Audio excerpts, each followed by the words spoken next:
Mirë se vini në kanalin ton, mos harroni të bëni subscribe dhe të klikoni si përzdiles për të marrë njoftimet më të reja. Faleminderit! Ju vjen goja erë të keqe, bëni këtë dhe largoheni për 5 minuta. Çdo njeri gjatë jetës së tij të paktën një herë ka vuajtur nga një problem i tillë, pra nga era e keqe e gojës që në mjeksi njihet si halitosis. Kjo për arsye nga më të ndryshmet, por sipas ekspertëve mendohet se rreth 50% e popullsisë vuan nga një problem i tillë. Në Amerikë, gati 50% e meshkujve dhe rreth 60% e femrave përdorin spray për të patur një erë të gojës më të freskët, gjithashtu përdorin dhe çamçakëza apo mënyra të ndryshme për ta eliminuar atë.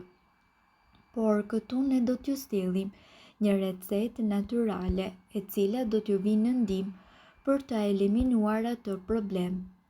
Trumza është një shkurrë shumë vjeçare e cila rritet deri në 30 cm. Ka gjethe të ngushta, eliptike, gri-jeshile, me kërcell të shkurtër, lule rrumbullakët rozë dhe vjollcë të zbehtë. Në mjekësinë popullore, çaji i trumzës rekomandohet për menstruacione të dhimbshme, dispepsi, bronkit, laringit. Përdoret nga jashtë për trajtimin e plagëve të vogla dhe njëkohësisht infeksioneve të fytit dhe të gojës. Çaji vepron edhe për mukozën e tepërt në organet e frymëmarrjes, mukozën e mushkrive dhe gjithashtu kollën e mirë dhe katarën bronkiale. Ndërkohë, për shkak të aromës së këndshme dhe vetive antibakteriale, është një përbërës i jashtëzakonshëm edhe për sa i përket pastrimit të dhëmbëve.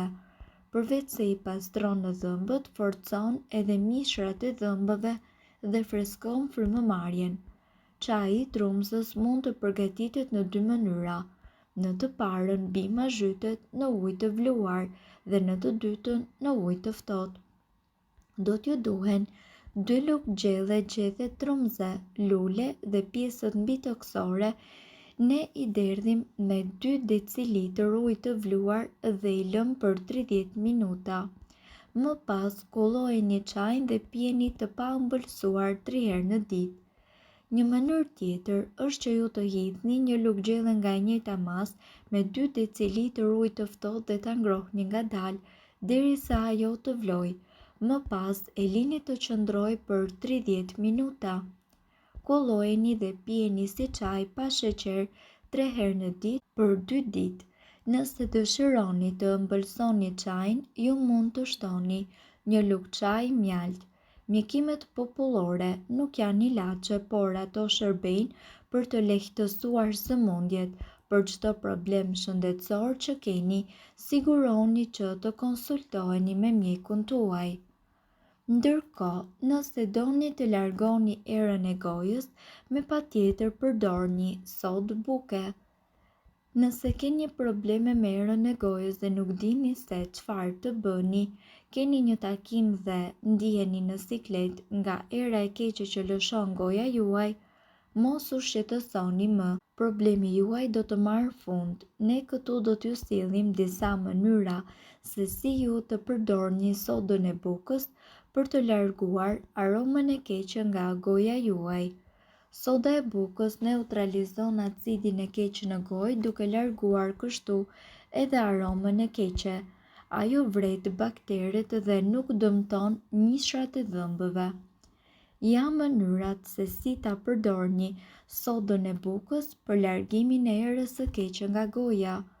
Përzieni sodë buke me pak ujë, e fusni në gojë dhe bëni gargar për 30 sekonda. Këtë procedurë ju mund ta përsërisni çdo ditë nga sa herë që ju të doni. Sodë buke me pastë dhëmbësh. Përzieni pastën dhe sodën, merrni një furçë dhëmbësh dhe lani gojën dhe dhëmbët. Në këtë mënyrë, era e keqe do të largohet nga goja juaj. Sodë buke me krip. Edhe kjo është një mënyrë tërësisht efektive për pastrimin e gojës nga era e keqe. Ne ju sugjerojmë të merrni pak sodë me krip, një gotë me ujë të vakët dhe i përzdini bashkë. Futeni në gojë dhe bëni gargar sa të ndjeni se goja juaj ka erë të freskët. Sodë buke me uthull molle. Ne ju këshillojmë të përdorni pak sodë buke, pak uthull. I përzdini bashkë në një enë ose në një filxhan dhe futeni në gojë. E përsërisni disa herë derisa përmbajtja të ketë përfunduar. Sodë buke me mjalt, edhe kjo është një mënyrë shumë efektive. Ndaj ne ju këshillojmë të merrni një gotë, të hidhni mjaltin dhe sodën dhe t'i përzdini bashkë. Bëni vazhdimisht gargar derisa era e keqe të jetë larguar. Era e keqe e gojës jo vetëm që na vën në siklet, por mund të jetë gjithashtu edhe një shenjë e ndonjë problemi më serioz. Edhe pse në shumë raste nuk është, shumë njerëz mendojnë që problemi mund të eliminohet me larës goje, por në fakt jo.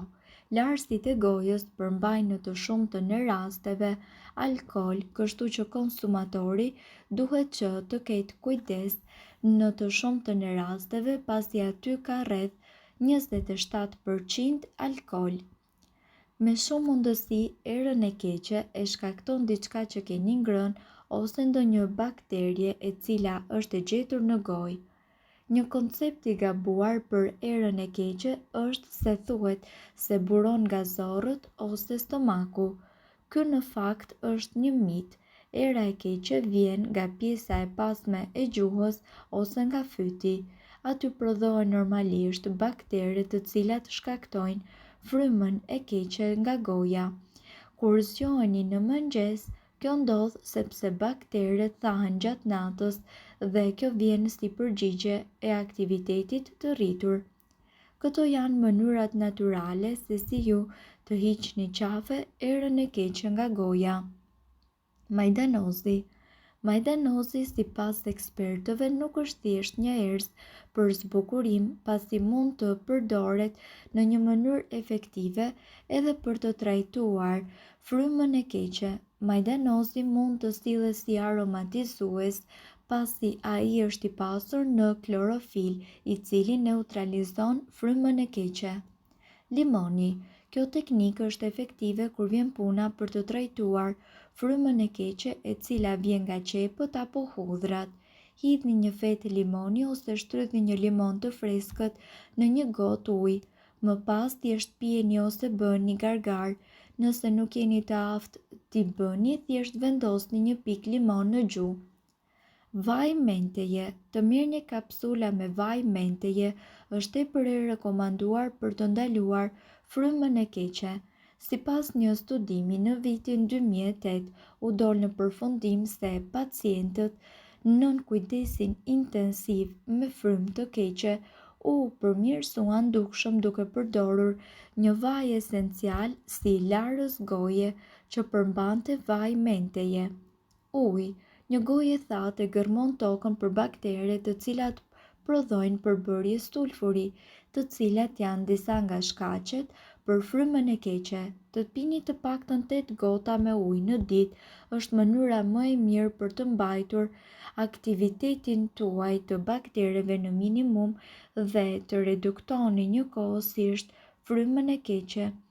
Shpesh njerëzit të cilët kanë si punë të përditshme të folurit, si për shembull mësuesit apo gazetarët, avokatët, kanë një frymë të keqe si pasojë e gojës së thatë. Pini ujë në mënyrë të rregullt që ta rregulloni këtë problem. Mirë po duhet të dini, informacionet në këtë video kanë për qëllim të plotësojnë dhe të mos zëvendësojnë këshillat e mjekut tuaj dhe nuk kanë për qëllim të mbulojnë të gjitha përdorimet e mundshme, masat paraprake, ndërveprimet ose efektet negative. Informacionet në këtë video mund të mos i përshtaten rrethanave tuaja shëndetësore, prandaj, para përdorimit, konsultohuni me mjekun tuaj.